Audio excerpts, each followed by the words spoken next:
Pedro, ¿y el medio ambiente?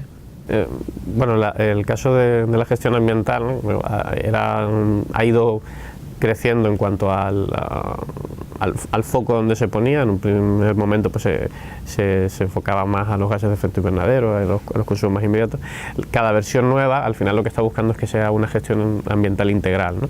Y teniendo muy en cuenta todas las partes interesadas.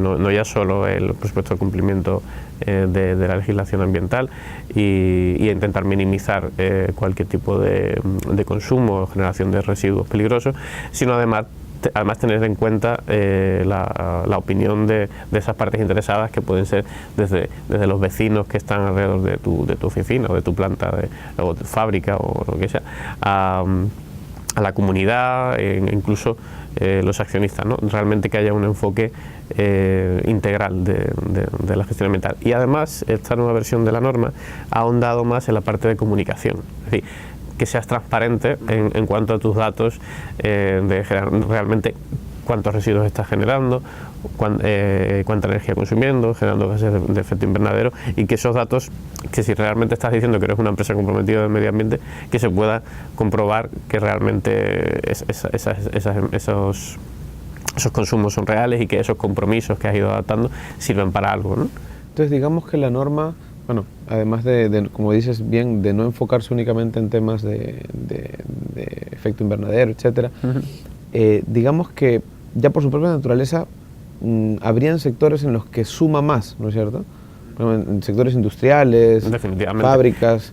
O sea, digamos, como por ejemplo yo soy una empresa de consultoría, ¿cómo me inclino yo a la 14? ¿Cómo me sumaría a mí tener una 14? Cualquier organización, al final, hacemos un uso de recursos, sí, claro, ya sea consumo de electricidad, de agua, consumo de papel, que tiene un impacto. Obviamente el impacto de una pequeña oficina o de una empresa de consultoría, por ejemplo, pues va a ser mucho menor a una empresa que fabrique productos plásticos. Por supuesto.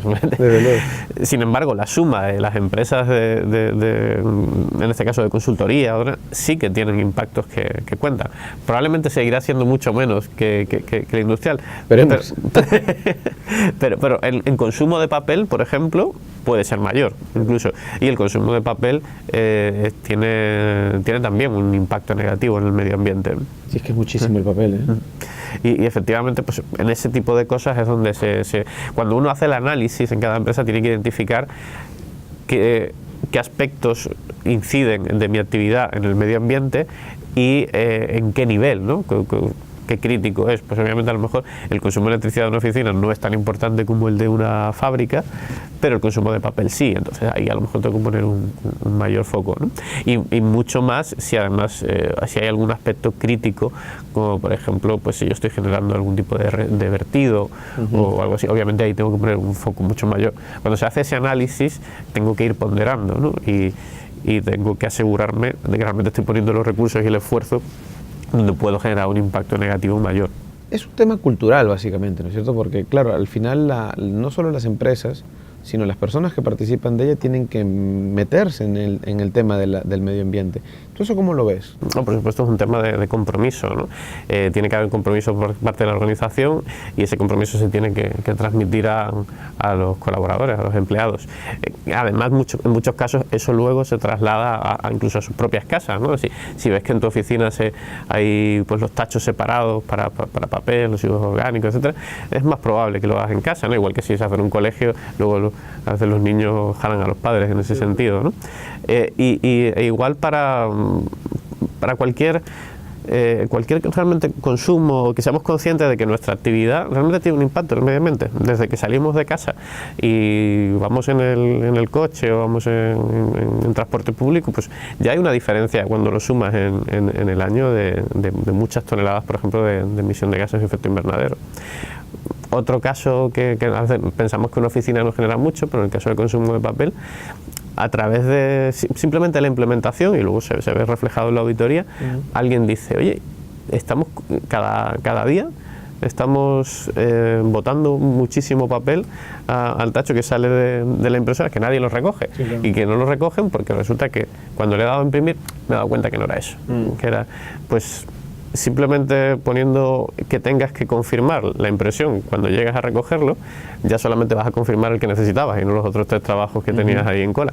Y así he visto un caso real de una empresa con una reducción de 30% en el consumo de papel. Eso es mucho, ¿eh? Muchísimo dinero, tanto en dinero como en impacto al medio ambiente, porque la producción de papel es bastante contaminante, incluso de papel reciclado. Sí, claro. Cuanto más lo reduzcamos, pues menos impacto generaremos. Entonces reducimos papel, reducimos en la energía de la impresora, ahorramos en toner, ¿no es cierto? Es una cadena. Y, claro, y luego finalmente pues, se va creando conciencia en los empleados del hecho de que no mandes a imprimir por imprimir, porque claro, hay veces que tú dices, esto mejor lo imprimo para leerlo, y lo dejas ahí. Y nunca lo lees. Claro, y además luego eso se integra con otros problemas, ¿no? Porque cuando muchas veces, por ejemplo, con la 27001 de seguridad, mandas a imprimir cosas que no deberías mandar a imprimir. Que luego, ¿no? se quedan por ahí. O que se quedan ahí colgadas en la bandeja de la impresora. Eso es verdad. O sea, al final, digamos, de una u otra manera, pues las normas lo que hacen es acoplarse, pues, ¿no? A nuestro entorno y de hecho para todo tenemos una norma, pues, ¿no? Porque te aseguro que sin ir muy lejos tenemos normas para las luces que nos están iluminando ahora. Sí, ¿no? por supuesto hay normas ISO para iluminación. Por ejemplo, ¿no? Habrán normas para las propias cámaras, las lentes, hay normas absolutamente para todo, incluso para el sonido. En el caso de las cámaras muchas veces simplemente para la compatibilidad. Eso es. A veces ya no es solo por un tema de calidad, es para que realmente puedan ser intercambiables piezas o que se pueda, tiene que haber una norma que lo estandarice. Bueno, nosotros utilizamos un modelo y una marca de cámara, pero el otro día uno de los chicos nos dijo que teníamos que comprar otra cámara, pero que mejor compráramos de la misma marca porque luego el problema era el formato en el que grababa una y la otra. Ahí es porque no hay un estándar. Exacto, entonces ahí digamos que se evidencia cómo es que las normas pues en realidad ayudan a no solamente a poner orden, sino a mejorar el entorno, ¿no? No hace falta irse muy lejos. Hace 6-7 años, ¿cuántos cargadores diferentes de celulares teníamos? Efectivamente, claro, se normalizó por el mini USB, me parece que es, ¿no? El micro USB. Micro USB, claro, bueno, al final lo único que falta normalizar ahora son los enchufes de los sitios donde llegamos, ¿no? Eso es algo que además es uno de los casos siempre que se pone de ejemplo, normalización. Ahí en su momento pues hubo intereses de proteger la propia industria, ¿no? Entonces una barrera no arancelaria que se ponía, oye, si yo no quiero que entren productos eléctricos, pues voy a tener un enchufe, en lugar de normalizarlos todos, voy a mantener un enchufe diferenciado, ¿no? Por eso tenemos... Pues, tantos, infinidad, porque claro, aquí son planitos, en España pues son redonditos los palitos. En Inglaterra son 2 cosas así extrañas con un palo así extraño también que sale. Sí, ese es lamentablemente uno de los casos en los que no se ha conseguido la estandarización en su día por motivos políticos y de protección de política industrial.